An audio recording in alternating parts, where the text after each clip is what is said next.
네, 안녕하세요. 믿어졌은 가족 여러분. 오늘 하루도 정말 영원을 사모하시면서 예비하신 하나님께서 예비하신 구원을 사모하시면서 정말 하나님을 경외하면서 그렇게 그리스도인으로서의 그 거룩한 삶을 살아가시길 바랍니다. 무엇보다 정말 마음을 다해서 사랑하시는 그런 하루가 되셨으면 좋겠습니다. 우리 사도신경 하심으로 2월 17일 목요일 새벽 예배를 시작하도록 하겠습니다. 전능하사 천지를 만드신 하나님 아버지를 내가 믿사오며 그 외아들 우리 주 예수 그리스도를 믿사오니 이는 성령으로 잉태하사 동정녀 마리아에게 나시고 본디오 빌라도에게 고난을 받으사 십자가에 못 박혀 죽으시고 장사한 지 사흘 만에 죽은 자 가운데서 다시 살아나시며 하늘에 오르사 전능하신 하나님 우편에 앉아 계시다가 죄로서 산 자와 죽은 자를 심판하러 오시리라. 성령을 믿사오며 거룩한 공회와 성도가 서로 교통하는 것과 죄를 사하여 주시는 것과 몸이 다시 사는 것과 영원히 사는 것을 믿사옵나이다. 아멘. 찬송가 204장 함께 찬양하시겠습니다. 주의 말씀 듣고서 함께 찬양하시겠습니다. 찬송가 204장입니다.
아멘. 기도하시겠습니다.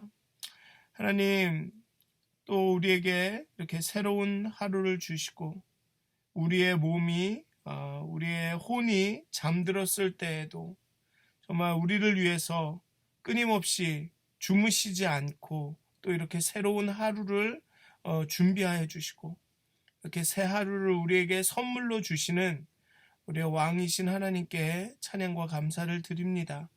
정말 오늘 아침에 우리가 말씀을 묵상할 때 그 말씀이 우리의 몸과 살이 되게 하시고 정말 우리가 그 말씀 위에 우리의 인생의 집을 건설할 수 있도록, 우리의 삶을 세워나갈 수 있도록, 정말 그 반석 위에 집을 짓는 그런 하루가 될 수 있도록 하나님 우리에게 깨닫는 영을 더해 주시고, 오늘 함께 나누는 말씀이 정말 우리의 삶에 정말 변화를 가져올 수 있도록, 우리가 그 말씀대로 살아갈 수 있도록 하나님 우리의 마음에 문을 열어 주시옵소서. 우리가 그 말씀의 감동을 받게 하여 주시고, 그 감동이 우리의 삶을 바꾸게 하여 주시옵소서. 감사합니다. 예수님의 이름으로 기도하였습니다. 아멘. 오늘 함께 나누실 말씀은 베드로전서 2장 1절에서 10절까지의 말씀입니다. 베드로전서 2장 1절에서 10절까지의 말씀입니다. 제가 봉독하도록 하겠습니다. 그러므로 모든 악독과 모든 기만과 외식과 시기와 모든 비방하는 말을 버리고 갓난아기들 같이 순전하고 신령한 젖을 사모하라. 이는 그로 말미암아 너희로 구원에 이르도록 자라게 하려 함이라. 너희가 주의 인자하심을 맛보았으면 그리하라.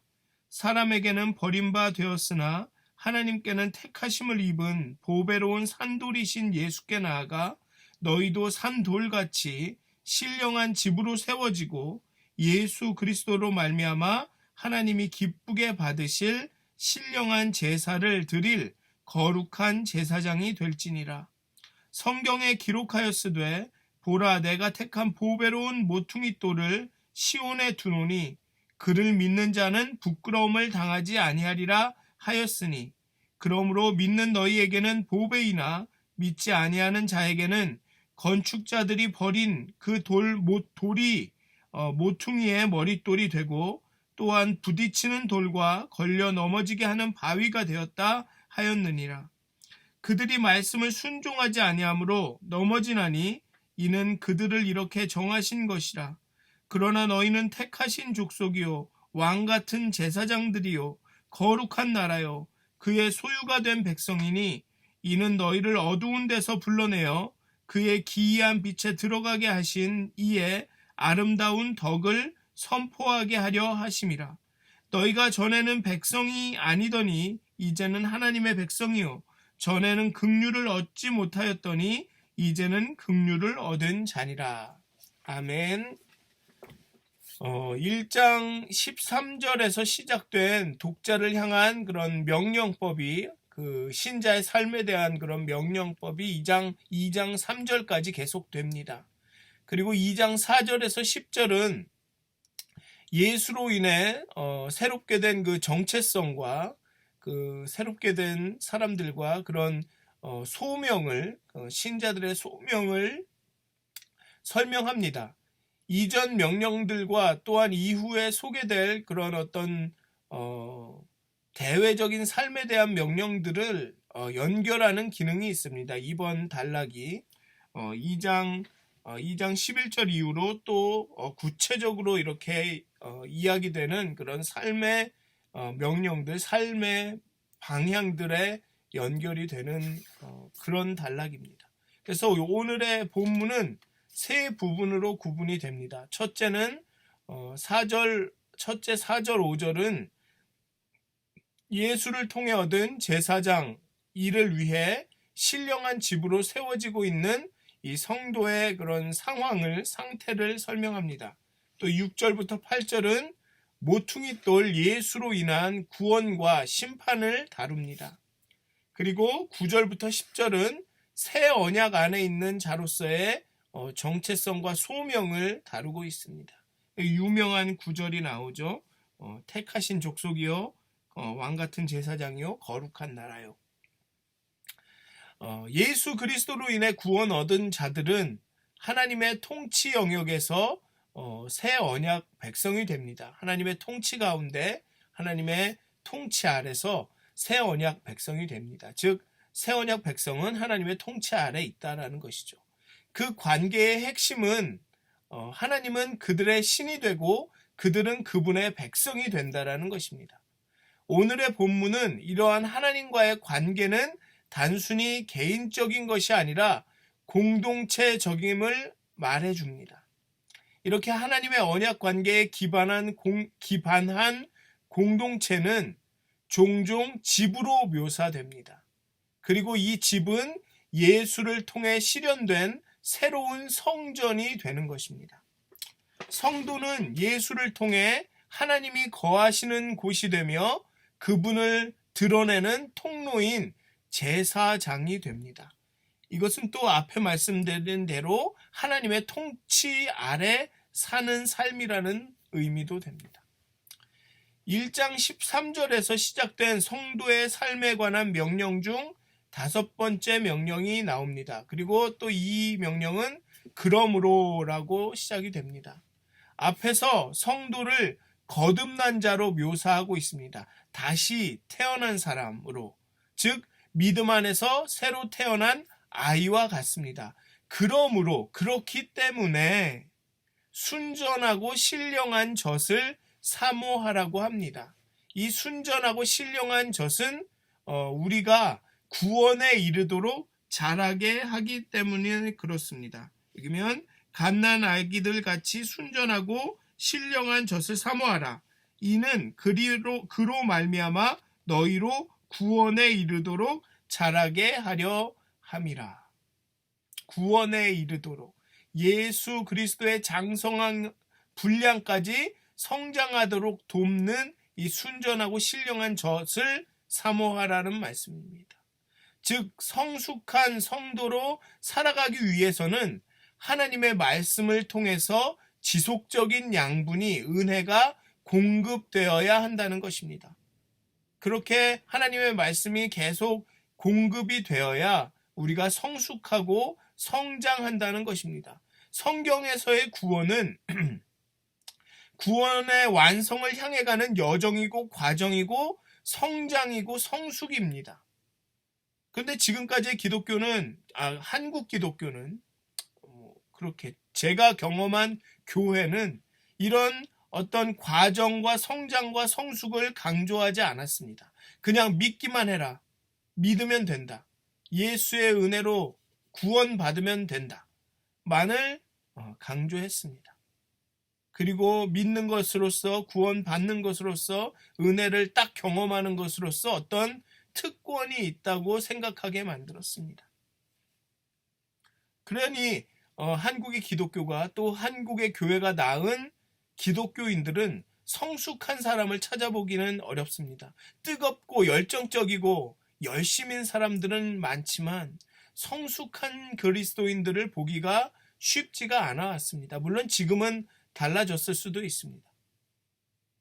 성숙하고 성장하고 정말 예수를 닮아가는 그런 그리스도인들을 경험하기가 쉽지 않은 것이 현실이 되어버렸죠. 그러니 한국에서는 기독교가 그렇게, 교회가 그렇게 욕을 먹고 있습니다.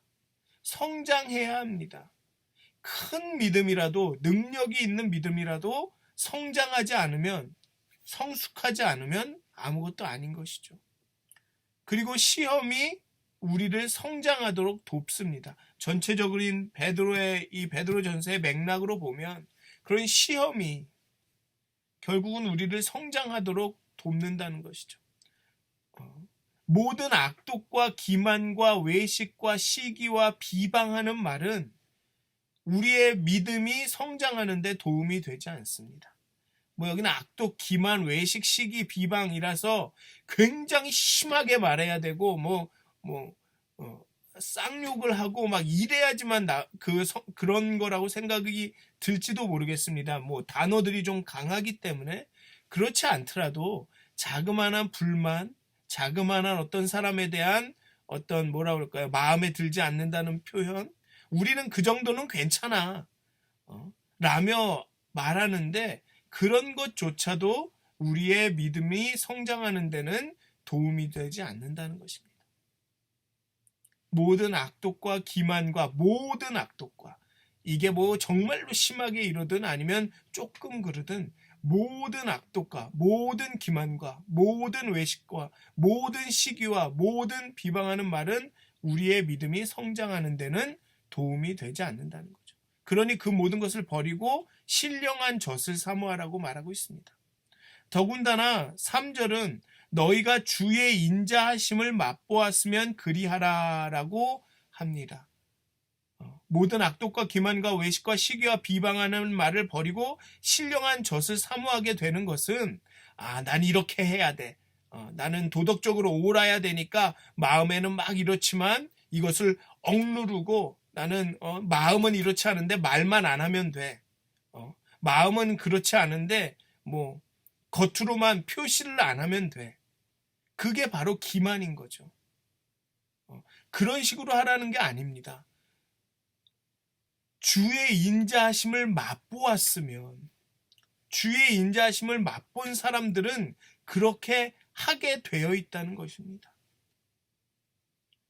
은혜를 경험했다면, 구원을 받았다면, 구원의 확신이 있다면, 내가 그리스도 안에서 거듭났다면, 그리스도인이라는 정체성이 확실하다면 그리한다는 것입니다. 그렇게 된다는 것입니다. 여전히 악독과 기만과 외식과 시기와 비방하는 말을 하고 신령한 젖을 사모하지 않는다면 그렇게 죄책감을 갖거나 막 스스로를 괴롭게 할 필요가 없습니다. 왜냐하면 그것은 주의 인자하심을 아직 맛보지 않은 것이기 때문에 그렇습니다. 아직 은혜를 경험하지 않은 사람이기 때문에 아직 하나님 그리스도가 우리에게 주신 그 구원을 경험하지 않은 사람이기 때문에 그렇습니다. 그런 분들은 은혜를 구해야죠. 죄책감을 갖고 막 나는 왜 그러지를 할 게 아니라 하나님 나를 구원해 주십시오. 구원을 경험하게 해 주십시오. 은혜를 경험하게 해 주십시오라고 기도해야 하는 겁니다. 내가 정말 그리스도인이 되게 하여 주시옵소서. 예수님을 정말로 영접하게 하여 주십시오라고 기도해야 되는 것입니다. 물론 중간중간에 인간이라 약점이 약해서 죄에 약해서 악독이 나타나기도 하고 기만하기도 하고 외식하고 시기하고 비방할 때도 있습니다. 그러나 주의 인자하심을 맛본 사람은 그것을 당연하게 여기지는 않습니다. 그래 나는 이럴 자격이 있어. 저 사람이 잘못한 거야. 나는 나를 위해서 이렇게 기만할 수 있는 거지. 이렇게 이야기하지 않는다는 거죠. 그렇게 이야기하지 않는다는 것입니다. 외식하면서 나를 방어하려고 하지 않는다는 겁니다.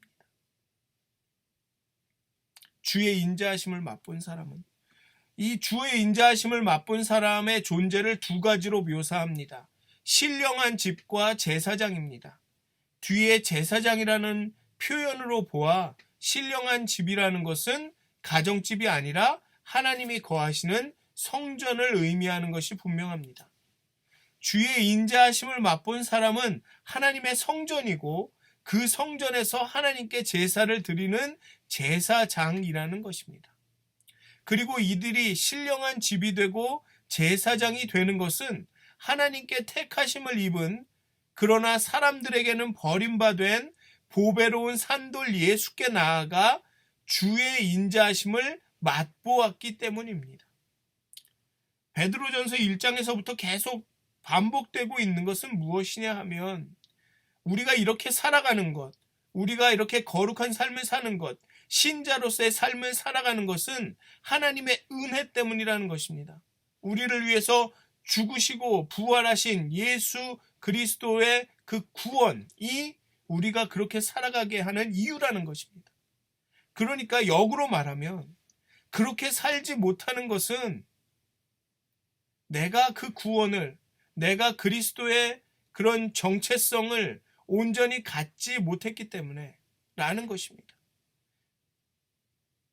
내가 그렇게 살지 못한다고 나를 죄책감을 막 이렇게 죄책을 하고 자책을 할 문제가 아니라 내가 참 그리스도인인가, 내가 하나님의 구원을 정말로 경험했는가를 생각해야 된다는 것입니다.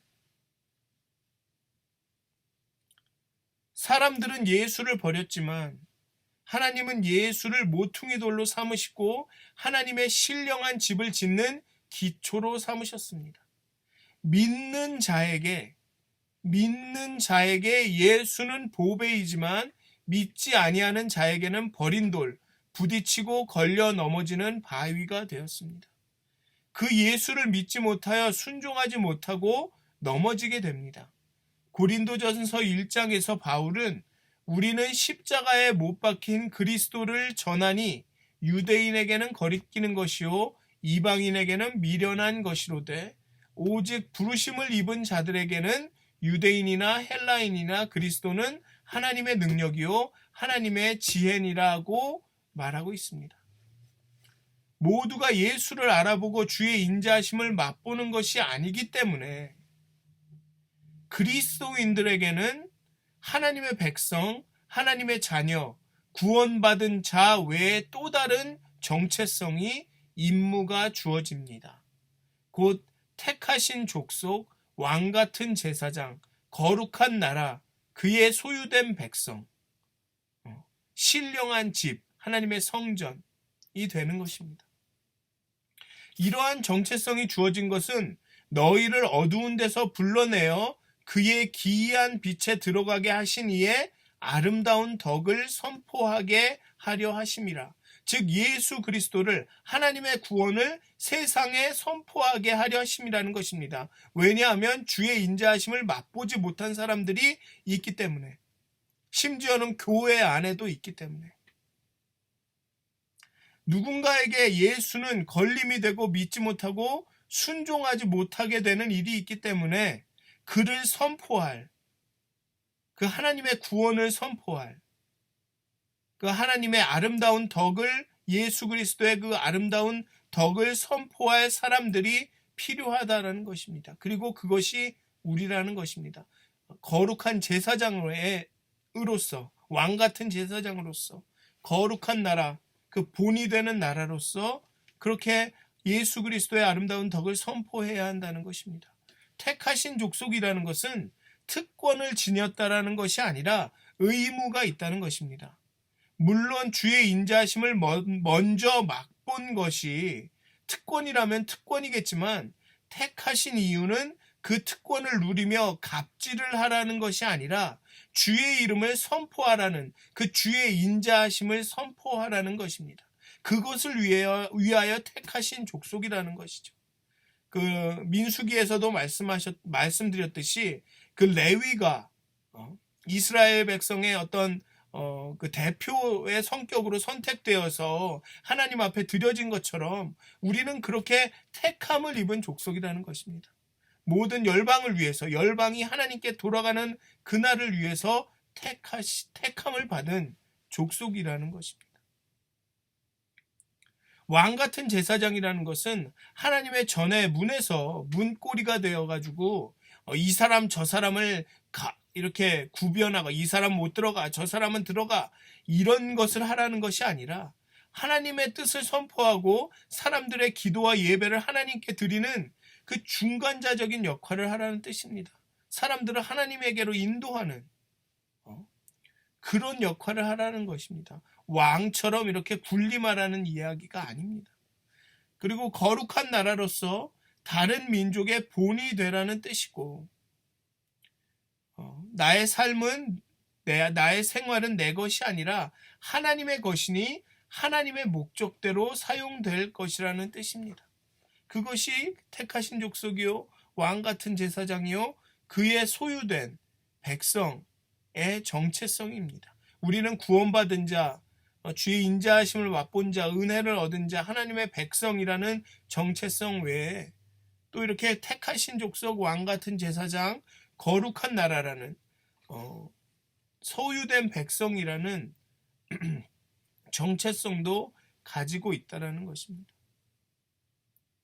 이것이 하나님의 백성된 하나님의 긍휼과 인자하심을 경험한 사람들의 자기 정체성입니다. 그러니 우리는 그 정체성에 따라서 살아가야 합니다. 베드로는 거듭 이야기합니다. 많은 우리의 그 거룩한 성도들이, 신자들이, 성도들이 어떻게 살아야 되는지를 얘기하고 있습니다. 그렇지만 그에 앞서 우리가 누구인지를 계속적으로 이야기하고 있습니다. 우리가 어떤 사람인지, 하나님께 무엇을 얻은 사람인지를 이야기합니다. 그리고 그 정체성에 따라서 살아가라고 합니다. 그런 점에서 볼 때 베드로는 굉장히 바울하고도 비슷한 면이 있습니다. 우리가 베드로가 그 뭐라 그러죠? 어부이기 때문에 교육을 받지 않았기 때문에 바울과는 다르다. 뭐 이렇게 생각하시는 분들도 있을 텐데 베드로도 그 헬라어를 사용하고 있는 지역에서 오랫동안 살았습니다.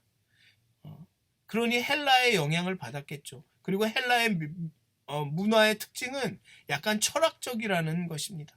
그렇기 때문에 베드로도 그렇게 무식한 사람이 아니었을 수도 있습니다. 비록 어부였지만. 그렇기 때문에 바울과 비슷하게 항상 theology, 신학을 얘기하고 그리고 그 신학이 적용되는 practice, 실제를, 삶을 이야기합니다. 그런 논리에서는 바울과 똑같습니다. 여러분들 오늘 하루를 살아가실 텐데요. 여러분들이 어떻게 사는지는, 어떻게 활동하고 생활해야 하는지는 여러분들의 정체성에 달려 있습니다. 여러분들이 은혜를 경험했느냐 안 했느냐, 여러분들이 구원을 경험했느냐 안 했느냐, 여러분들이 그리스도인이냐 아니냐에 따라서 여러분들의 삶의 행동이 결정이 됩니다. 나는 그리스도인이야 하면서 비방하고 시기하고 기만하고 악독을 내뱉는 일이 그렇게 쉽지는 않습니다. 그렇다고 우리가 정말로 퍼펙트하게 완벽하게 그렇게 거룩한 삶을 살아갈 것이라는 것을 말씀드리는 것은 아닙니다. 하지만 그렇게 쉽지는 않다는 거죠. 그렇게 여전히 내가 그리스도인임을 고백하면서 내가 악독하고 시기하고 비방하고 미워하고 막 이런 게 쉽지는 않다는 것입니다. 그래서 여러분, 사랑하는 우리 믿어진 가족 여러분, 정말 은혜 받은 자로서의 삶을 살아갑시다. 택하신 족속, 왕같은 제사장, 거룩한 나라, 소유된 백성으로 그리스도의 그 아름다운 덕을 드러내고 선포하는 그런 삶을 살아갑시다. 교회 밖의 사람이 먼저가 아니라 우리 교회 안에서, 우리 교회가 먼저 그런 교회가 됩시다. 초기 교회 공동체가 그렇게 파급력을 갖고 온 지중해 지역에 퍼져나갈 수 있었던 이유는 그 사람들이 선교 사역에 매진을 했기 때문이 아니라 정말 그 교회 안에, 그들의 가정교회 안에 하나님의 은혜와 사랑이 막 넘쳐나는 것들을 사람들이 목격했기 때문에 그렇습니다. 저 사람들은 이상하게 다르게 산다. 저 사람들은 노예하고도 사랑하면서 산다. 저 노예가 그 돈 많은 그 귀족들과 정말 이렇게 한 동등한 인간으로 산다. 이런 것들을 봤기 때문에 저 안에는 정말 기쁨이 있구나, 행복이 있구나라는 것을 인자하심을 맛본 사람들은 다르다라는 의식이 생겼기 때문에 나도 저런 삶을 살고 싶다라는 사람들이 교회로 몰렸기 때문에 교회가 그렇게 급속도로 성장을 한 것입니다. 물론 선교의 노력도 했겠죠. 하지만 그것은 정말 자기 정체성을 이뤄낸 교회의 어떤 부수적인 그런 사역이었을 것입니다. 사랑하는 믿어진 가족 여러분, 정말 우리의 정체성으로 대로 삽시다. 정말 하나님의 은혜를 깊이 경험한 사람으로서 정말 날마다 여러분들 삶 가운데 그 은혜를 깊이 경험함으로 여러분들의 삶이 변화되기를 정말 간절히 기도합니다. 여러분들의 마음이 평화와 기쁨과 사랑으로, 인애로 가득 넘치기를 주의 이름으로 축원드립니다. 기도하시겠습니다. 하나님 정말 주의 인자하심을 맛보아 안 사람으로, 그 은혜를 경험한 사람으로, 그 구원을 경험한 사람으로 살아가기를 소원합니다. 십자가에서 보여주신 그리스도의 사랑이 얼마나 깊고 얼마나 처절했는지를 깨달아 안 사람으로 살아가기를 원합니다. 정말 그렇게 아픔, 그 처절함으로 사람을 사랑하셨다라는 것을 안 사람들이 어찌 그 안에 악독이 넘치며 기만이 넘치며 외식이 넘치며 시기와 비방하는 말이 넘칠 수 있겠습니까? 하나님께서 그렇게 십자가의 그 처절함으로 사랑하셨다라는 것을 깨달은 사람들이 어찌 예수 그리스도의 그 아름다운 덕을 선포하지 않을 수 있겠습니까? 하나님, 오늘 이 하루 우리가 그 십자가의 깊은 사랑을 다시 한번 경험하기 원합니다. 하나님의 그 은혜를, 하나님의 그 구원을 경험하기를 원합니다. 하나님, 우리를 깨닫게 하여 주시옵소서. 우리의 마음의 문을 열어 주시옵소서. 우리의 영혼을 깨우쳐 주시옵소서. 정말 그리스도의인으로서 살아갈 수 있도록, 정말 왕같은 택하신 족속, 왕같은 제사장이요 거룩한 나라요 하나님의 소유된 백성으로 오늘 살아갈 수 있도록 하나님 주의 은혜를 우리 가운데 부어주시옵소서. 하나님, 우리가 은혜를 경험케 하여 주시옵소서. 하나님의 임재를 경험케 하여 주시옵소서. 그렇게 오늘 하루를 살아갈 수 있도록 주여 오늘 하루를 인도하여 주시옵소서. 감사합니다. 예수님의 이름으로 기도하였습니다. 아멘. 하늘에 계신 우리 아버지여, 이름이 거룩히 여김을 받으시오며 나라의 임하옵시며 뜻이 하늘에서 이루어진 것 같이 땅에서도 이루어지이다. 오늘 우리에게 일용할 양식을 주옵시고 우리가 우리에게 죄진 자를 사하여 준 것 같이 우리의 죄를 사하여 주옵시고 우리를 시험에 들게 하지 마옵시고 다만 악에서 구하옵소서. 나라와 권세와 영광이 아버지께 영원히 있사옵나이다. 아멘. 행복한 하루 되시길 기도합니다.